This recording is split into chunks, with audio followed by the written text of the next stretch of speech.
Salut tout le monde, on se retrouve pour la suite des ouvertures. Donc on ouvre le numéro 8 des deux calendriers de l'Avent que j'avais choisi, Saga Post Scrap, pardon, et 4 en scrap. Donc c'est parti, je vais prendre la première qui vient.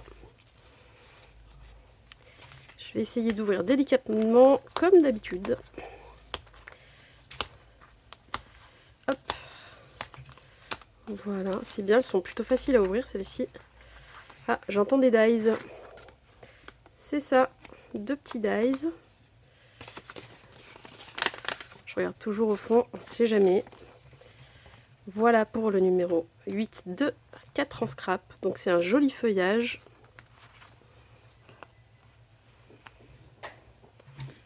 Voilà, un joli feuillage. Alors c'est pas du ou, c'est du...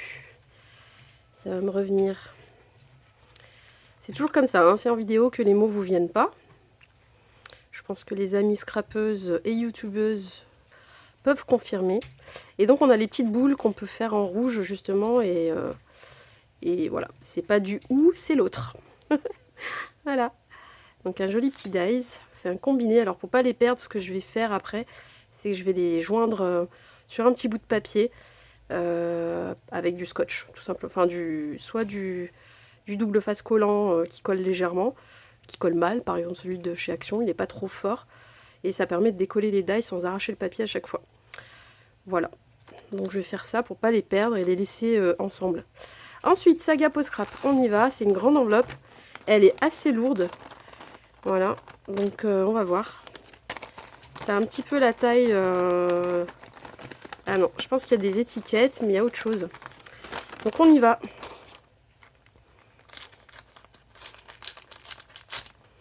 Ah, j'ai déchiré l'enveloppe. Elles sont très très bien collées en fait. Et comme l'enveloppe est assez fine, ça a tendance à déchirer. Est-ce que je peux l'ouvrir là? Non. Bon, bah celle-là, à moins de la rafistoler, ça va être compromis. Voilà. Alors, qu'est-ce qu'on a? Ah, je me disais que je sentais quelque chose de métallique. Donc on a un dies, un ensemble de dies et des étiquettes. Ah, c'est mignon, c'est original ça. Hein. C'est une boîte, on peut faire une boîte de Noël. Ah, c'est cool ça. Je vais m'en servir pour faire des cartes de Noël, tiens. Là, on a les petites poignées, la petite poignée qui s'ouvre. Je pense qu'il y a un élément. Il faut essayer de faire le montage, mais c'est plutôt sympa. Hop, regardez. Il est quand même assez grand, hein, mais ça rentre sur une carte. Je vais vous donner les dimensions peut-être. Hop. Bon, à peu près au plus large, 11,5, 12. Ouais, ok, 11,5. Et la hauteur de boîte, elle va faire presque 10. Voilà, un peu plus de 9,5. C'est pas mal. C'est pas mal. Donc là, on a le côté qui peut aller là-dessus. On a, je pense, l'ouverture de la boîte ici avec la poignée.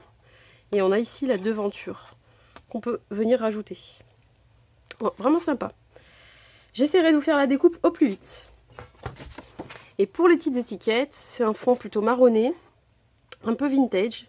Et c'est écrit en noir. Il y a plusieurs typologies. Typographie, pardon, pas typologie.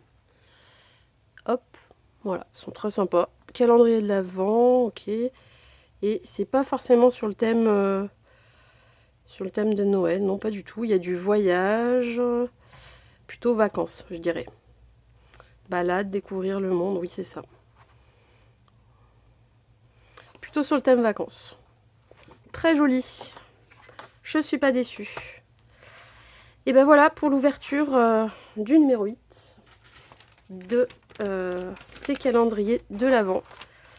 J'espère que ça vous plaît. Dites-moi en commentaire si vous aimez voilà, les petites vidéos comme ça tous les jours.